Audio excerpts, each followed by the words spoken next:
Fangirling time na!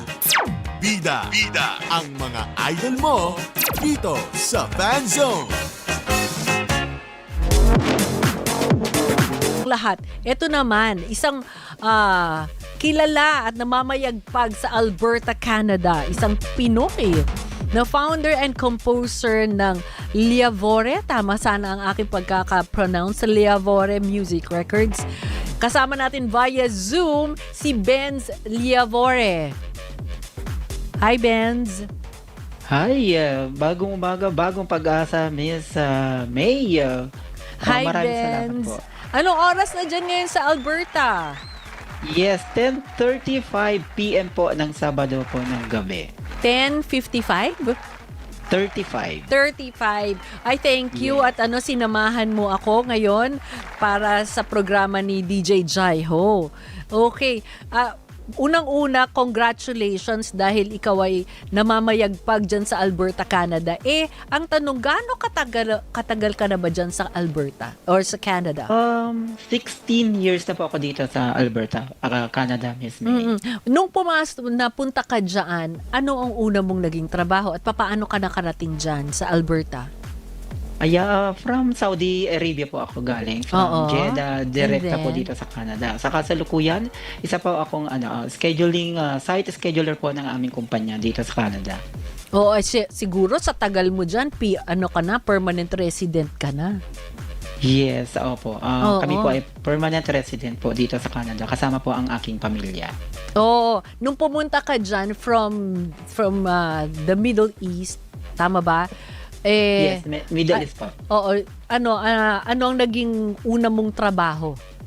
Una kong naging trabaho po dito tayo? ay... Backtrack tayo ng iyong career. Yes, una ko, 2006, una ko pong naging trabaho dito ay yung Papa John's Pizza po siya. Then, ginamit ko po yung pagkakataon na yon para makarating to po dito sa Canada. Then, after 2 years, yun po yung pagkakataon namin mag-apply na po ng permanent resident po dito sa Canada. Kaya, nag-aral po kami dito para mas maganda po yung magiging trabaho po namin. Oo. Kaya, iyon, naging...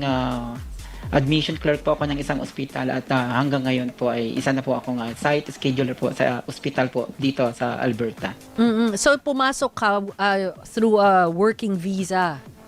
Yes po, working visa po ang naging daan po para makapunta dito sa Canada. Then 2 years after, ayun po yung pagkakataon para ayusin niyo po yung papeles niyo, yung papel niyo, dokumento niyo dito sa Canada at para makapag-aral at makapamili ng mga trabaho na gusto niyo trabahuin.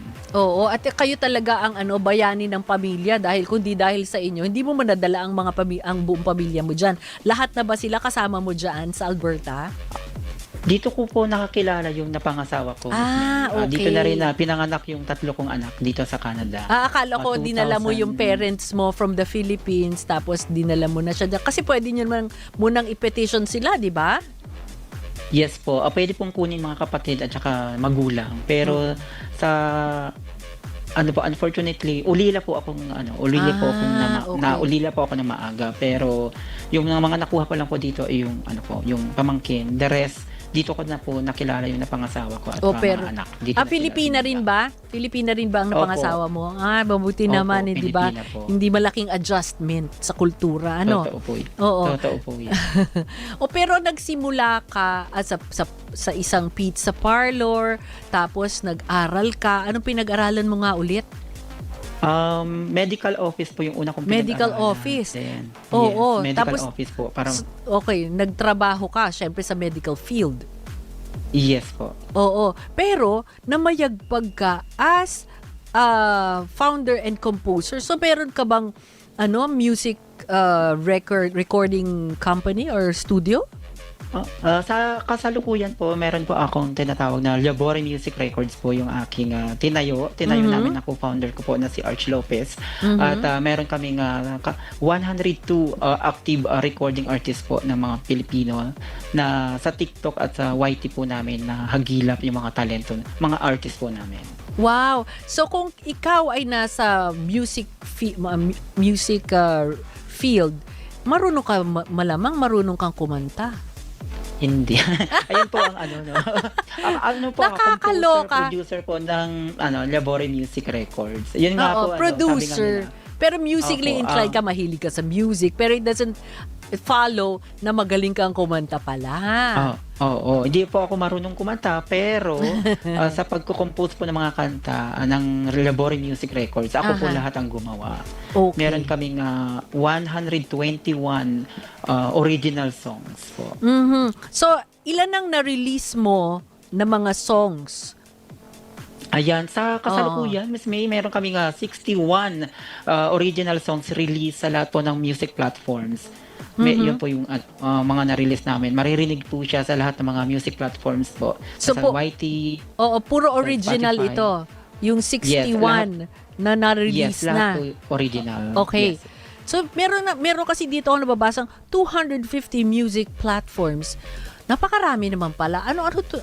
Magsabi ka nga, 250. Nandyan po yung YouTube, Spotify, Deezer, iHeartRadio, iTunes, Amazon, Apple Music, lahat po ng mga platforms po. TikTok, Reels, lahat po yan maririnig. I-type nyo lamang po ang Labore Music at lalabas po lahat ng mga gawa po ng Labore Music Records po.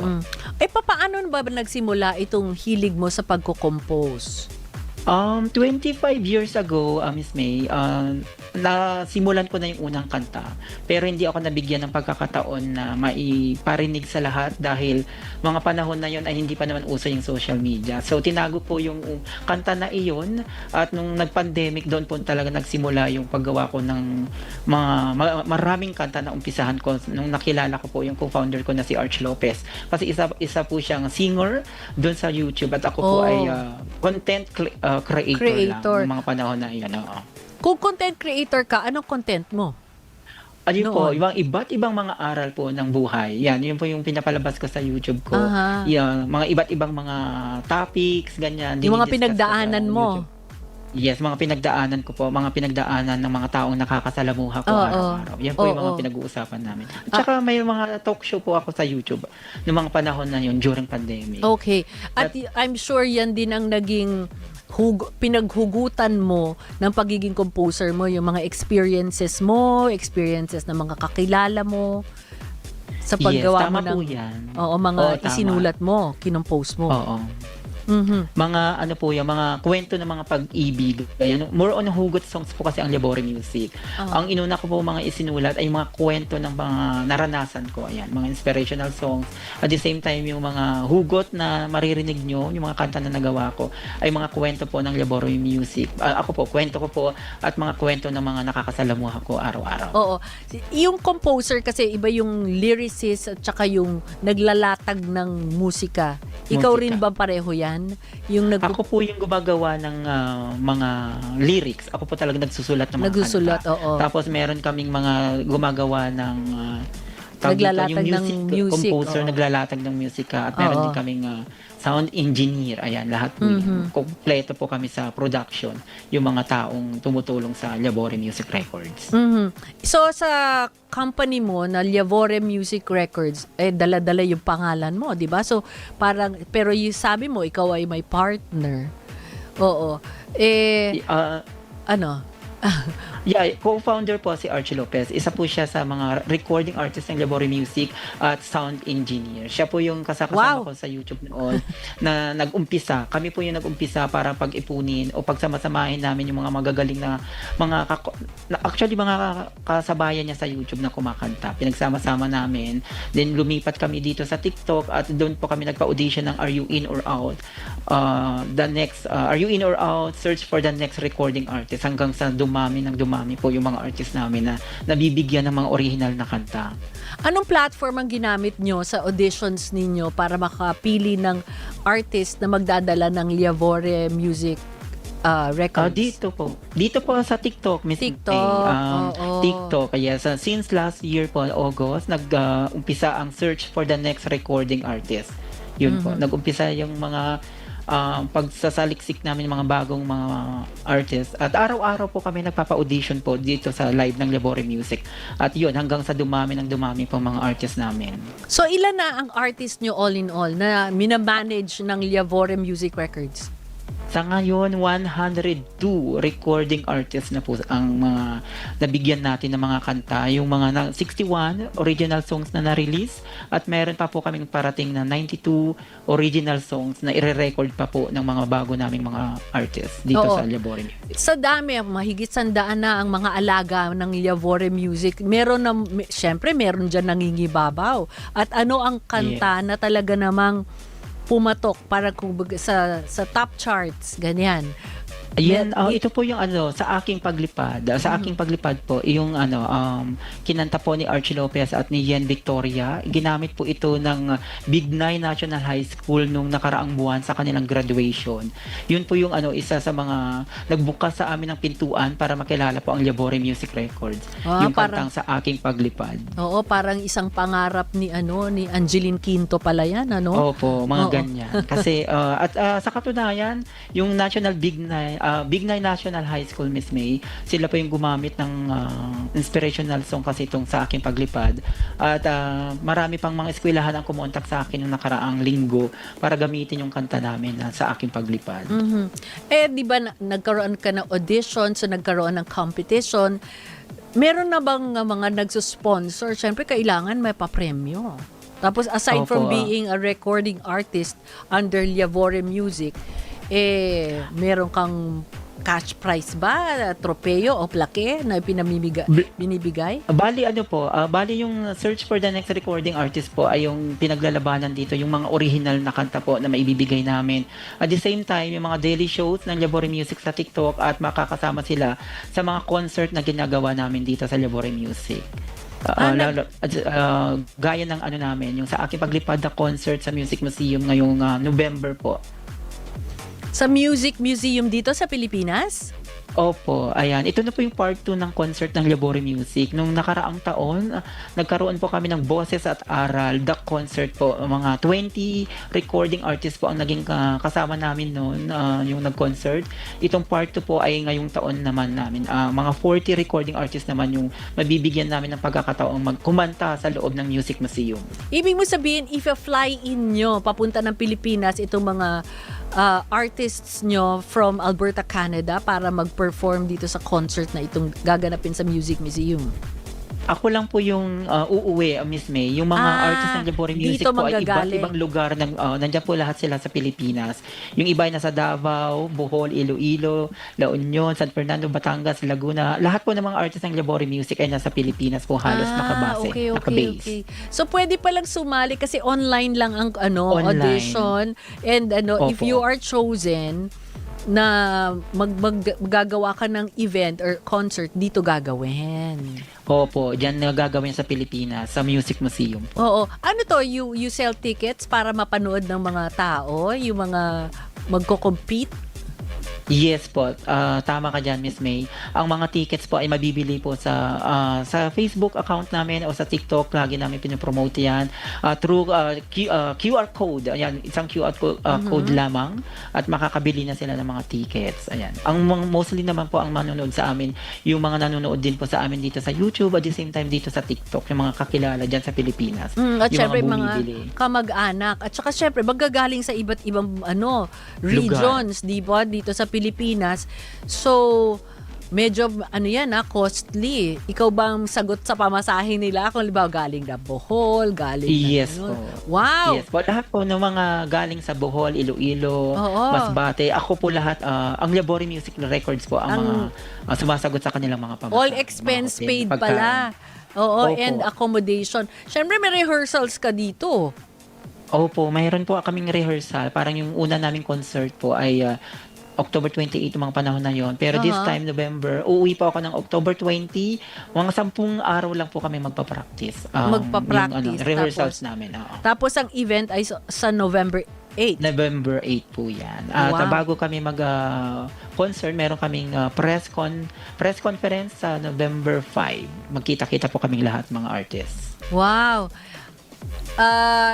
May age limit ba ang pwedeng sumali dyan sa audition mo at kung tuwing magpapa-audition ka o walang Meron po, mayroon kaming limit. 18 to 40 years old po yung 40. kinukuha namin mga recording artists po. Pero minsan may mga nag-audition po, lagpas 40, 41, 42. Minsan nabibigyan namin talaga ng pagkakataong makasali as long as yung talento naman nila ay yun yung hinahanap namin. Maraming magagaling kasi na 41, 42. Oo. So hindi namin sinasara yung pintuan ng Labore Music na makasama sila dito sa aming production. So pwede pala lagpas 40 basta exceptional ang talent, ano? Opo, yan. Oo. So, Basta magaling po siya talaga. so sasabi mo all original ba yung kakantahin nila? All originally composed by you or by your company? I-interpret Ako po lang lahat. nila? Ako po lahat. Yun Ako nga. po lahat yung gumawa. Oo, Gaya tapos- ng concert namin nung first Boses at Aral na concert po. Pinarinig ko po doon ay 25 original songs. Pero this time, itong pangalawa namin concert ay nasa 30 original songs po ang ipaparinig namin doon sa Music Museum. Oo, nako. Meron pang choreography yan. Siyempre, para kayong si Awel Paz na gumagawa ng mga events. Siya na yung director. Ikaw na rin, siguro, I'm sure. Ikaw na yung composer, ikaw yung founder, tapos ikaw yung producer. Ako Di na ba? rin po ang magdidirect sa Ikaw kanila. Lahat po, magdidirect. parang wala na pong Ikaw- babayaran na tao. Para tipid po kami.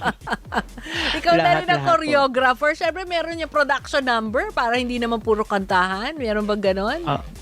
Ano kasi yung mga recording artist namin, puro yan, si Yen Victoria, kung kilala nyo, second placer po siya sa The Voice. Yan, yung mga TNT artist namin, sumali sa mga tawag ng tanghalan, mga So, sila ganyan. yung ano? Yung iba, yung mga iba talaga, mostly sa TikTok po namin nahanap, na may mga background po sa mga singing contest. At sa sino mga naman? TV, mga ganyan. At sino naman ang inyong ang mga judges?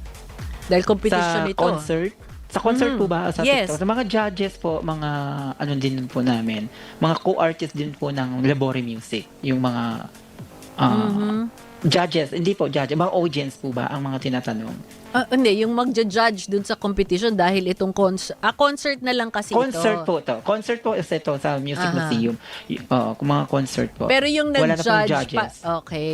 Akala ko kasi naisip ko kung gagawa ka ng event na magko-compete silang lahat dito, may judges ka. Pero hindi pala. Concert na nga pala Concert ito. po So siya. parang Ayan. na to, showcasing all the Yes. the winners, the 30 compositions also na ginawa ng Liavore Music Liavore. Records. Oo. Wow! Napaka-successful mo. Talaga namang sure na namamayagpag ka kasi medyo ang gumawa ng event medyo costly to Opo, Hindi ba? ayan. Pero syempre, yung hangarin talaga namin ay yung mga kilala yung mga kanta ng Labore Music. Number 2 po ay yung maiparinig namin sa buong mundo talaga yung mga gawang Labore Music na alam ko na po na mapupulutan po nila ng aral. Ang mga awitin na pupukaw sa mga kaisipan ng mga taong nakakarinig at mga yung pisilin, yung mga puso. Kasi more on po kasi ako yung paggawa ng mga kanta, hugot songs, at yun yung in na in ngayon sa Pilipinas. Alam mo naman pag mga hugot song, yun yung mga niyayakap ng mga tao dyan sa Pilipinas, Miss May. Oo. So, ito na yung pinagkakaabalahan mo. Ito na yung bread and butter mo, Benz. Itong Liavore Records. Wala ka ng ibang corporate jobs or side jobs na ginagawa dyan sa Alberta, Canada? Full-time pa rin po ako sa umaga sa trabaho ko. Yung pagla-live streaming po, yung sa gabi na, yung mga ganitong oras. Alas 9 ng gabi hanggang 1:00 ng madaling Online. araw po yung online. Sa TikTok po, live streaming ko.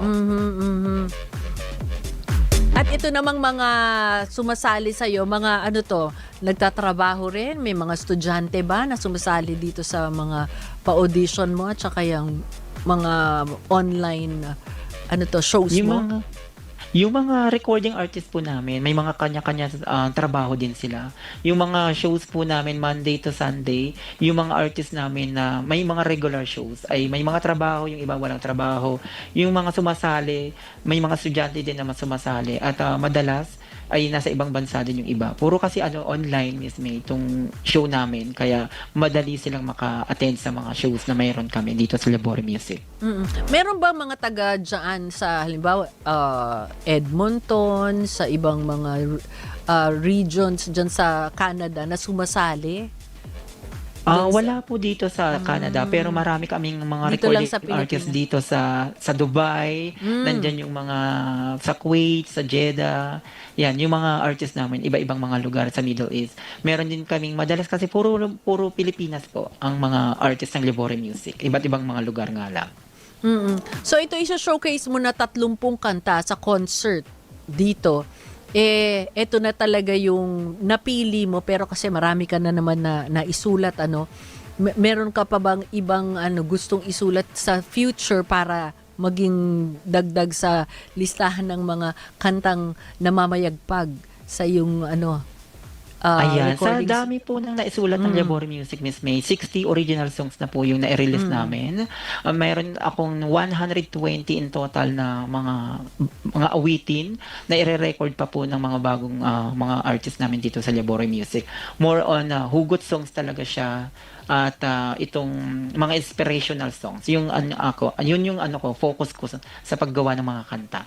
Sa pagpili mo ng mag-i-interpret, paano mo pinipili kung sino, male or female, ang mag-i-interpret ng Ayan. isang kinumpose mong kanta? Paano mo parang ina-assign itong mga compositions mo?